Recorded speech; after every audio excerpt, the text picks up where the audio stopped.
Mambo vipi Tanzania, mambo vipi mwanafamilia wa Yako TV. Karibu sana tuweze kujuzana zile taarifa za kimichezo zilizojiri kutoka hapa nyumbani Tanzania, ikiwa leo ni siku ya Jumamosi ya Disemba 6, 2025, na michezo miwili ya ligi kuu soka Tanzania bara imetamatika, na michezo miwili ikichezeka katika viwanja viwili tofauti, na mchezo wa kwanza ulitamatika katika mchezo wa kati ya Tanzania Prison dhidi ya Pamba Jiji, ambapo Tanzania Prison walikuwa wakiwaalika Pamba Jiji, na mchezo huu ukaweza kutamatika bila ya kuweza kufungana katika uwanja wa Sokoine Stadium kule jijini Mbeya. Ni mwendo wa nyao kwa sababu kila mtu ametoka bila kuweza kufumania nyavu za mwenzake. Mchezo huu ulianza majira saa 8, lakini mchezo mwingine wa mwisho uliotamatika ni ulioanza majira saa 10 kwa saa za Afrika Mashariki, na mchezo huo umeweza kumalizika katika dimba la KMC Complex ulioko Mwenge jijini Dar es Salaam. Na mchezo huo ulikuwa ni kati ya wenyeji kutoka kule Singida Walima Alizeti dhidi ya wakusanya mapato ya taifa TRA United. Hapo msimu wa nyuma walikuwa kijulikana kama ni Tabora United. Mchezo huu wa ligi kuu soka Tanzania bara ni mchezo ambao ulikuwa ni wa kusisimua, na Singida Black Stars wanaendelea kuwa na mwenendo mbaya baada ya mchezo huu leo tena kupoteza mbele ya TRA United.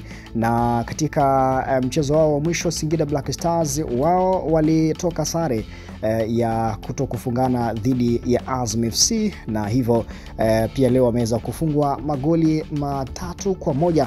Na katika msimamo wa ligi kuu soka Tanzania bara TRA United baada ya kushinda leo magoli yake 3 ameweza kushika nafasi ya 9 akiwa na alama zake 9, akiwa amezivuna katika michezo yake 7 ambayo ameweza kuicheza, huku akishinda michezo yote miwili, akipoteza michezo miwili na akidraw mchezo mmoja. Lakini kwa upande wa Singida Black Stars, yeye baada ya kufungwa leo ameshika nafasi ya 11 akiwa tayari amekwisha kucheza michezo yake 5 akiwa na alama zake 8, akiwa amepoteza mchezo mmoja ambao ni wa leo dhidi ya TRA United, akidraw michezo miwili lakini pia akishinda michezo yake miwili. Lakini katika idadi ya magoli yote yaliyofunga katika mchezo huu wa leo uliotamatika katika dimba la KMC Complex ulioko Mwenge jijini Dar es Salaam, ni TRA United waliotangulia kupata goli lao la mapema mnamo dakika ya 11 kupitia kwa mchezaji anaitwa Chande Chewe.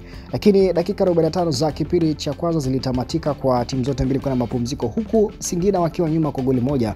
Lakini mnamo dakika 45 za kipindi cha pili Clatous Chota Chama akaweza kuisawazishia Singida Black Stars goli mnamo dakika 54 kwa mkwaju wa penalti. Lakini kwa TRA United leo walisema lazima kodi ya Alizeti ilipwe vilivyo, na mnamo dakika ya 82 Shabani Idi Chilunda akaweza kuisawazishia TRA United goli la pili. Lakini mnamo dakika ya 87 dakika 45 za kipindi cha pili ni Anthony Trabi beki ya Singida Black Stars akijifunga on goal ama goli la kujifunga, na hivyo kuapa ushindi wa magoli 3 kwa upande wa TRA United, ambao mchezo huu tunasema kwamba ni usimkatie mtu tamaa, na TRA United wamekataa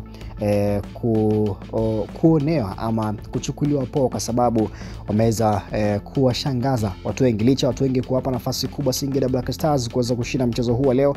Lakini TRA United ndivyo ambavyo wamaliza kusema kwamba wao sio wakunyea, lakini pia wao pia ni kama watu wengine. Full time katika dimba la KMC Complex kwenye moja ni Singida Black Stars, lakini pia penye 3 ni uliondoka na ushindi wa pointi zote 3 ni TRA United. Hili ni Yako TV, usiache kusubscribe wa channel, lakini pia tufollow kwenye Instagram pamoja na TikTok kwenye moja la ni Yako TV. Mimi ni official Mutra Msarwaji. Instagram unaweza kudifollow kwenye moja la official Mutra Msarwaji. Hii ilikuwa ni mchezo ambao umetamatika wa NBC Premier League, ulikuwa ni kati ya Singida Black Stars kutoka kule Singida dhidi ya TRA United kutoka kule mkoani Tabora katika mchezo wa ligi kuu ya soka Tanzania bara leo Disemba 6 mwaka 2025.